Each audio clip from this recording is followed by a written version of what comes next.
Hasan Iqbal, Shahid Khan Abbasi, doctor Tarak फजल चौधरी साहब और राजा ज़फ़र उल हक साहब, इंजीनियर कमर इस्लाम, मलिक विरार साहब और अनीफ अब्बासी साहब और बहुत से दोस्तों साथियों से मुलाकात हुई है। जावेद इखलास साहब। मैं समझता हूँ कि दायरे गैर में बसने वाले पाकिस्तानियों के लिए हमारा दरीना मुतालबा है, दरीना मुतालबा हमेशा रहा और शाहिद खान अब्बासी साहब से ये तफसीली बात भी हुई है कि इंशाअल्लाह अज़ीज़ जब मौका मिला वतन अज़ीज़ ये जो मसाइल हैं वो अपनी जगह पर हैं और दायरे गैर के जो मसाइल हैं ख़ासकर हमारे यहाँ से जब किसी की डेड बॉडी या किसी की मौत हो जाती है तो डेड बॉडी पाकिस्तान जाती है तो उनके घर के हालात अबतर हो जाते हैं।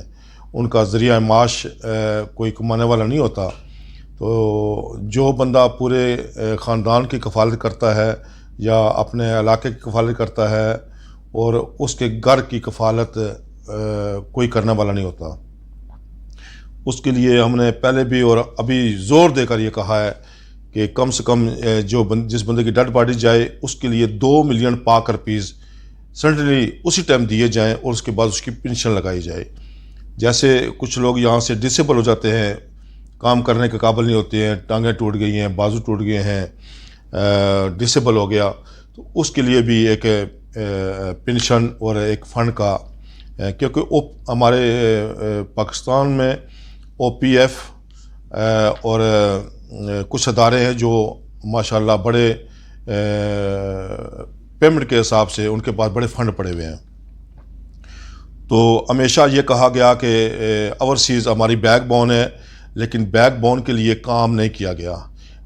बैकबोन के लिए काम करने की ज़रूरत है। हमारे जो OPF के स्कूल हैं उनमें 100% मेक श्योर किया जाए कि हमारे ओवरसीज़ के बच्चे वहाँ तालीम हासिल करें और OPF के लिए ओसिन सोसाइटी जो बनाई जाती हैं उसमें भी काफ़ी प्रॉब्लमें हैं।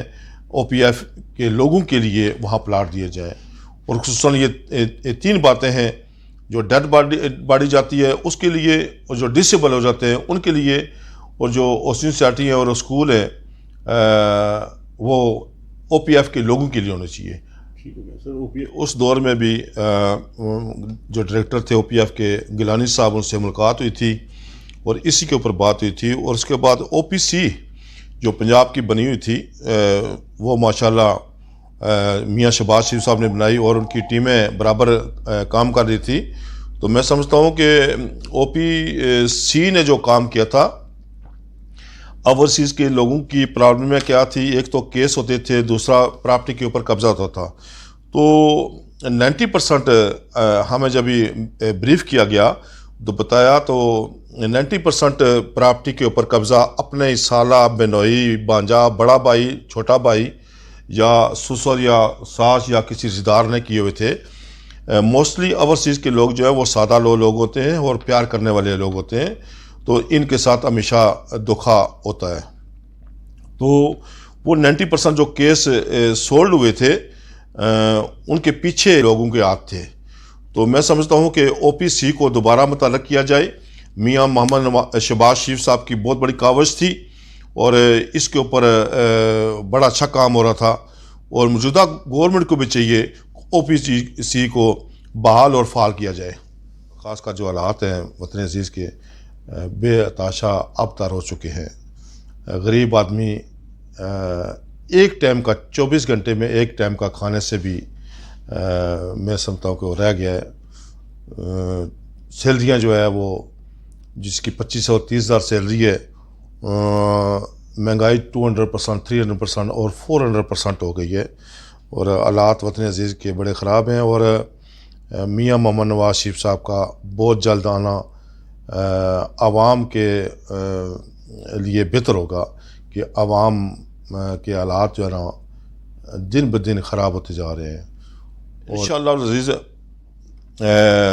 हमारी मेंबरशिप और मेंबरशिप कार्ड और मेंबरशिप नंबर इंशाअल्लाह UAE से ये स्टार्ट होगा और ओवरसीज़ के जो सऊदीया, कतर, बहरीन और कुवैत के लिए भी इंशाअल्लाह वो इशू हो जाएंगे, लेकिन UAE के लिए इंशाअल्लाह अज़ीज़ बहुत जल्द हम लोग उसको जारी करेंगे।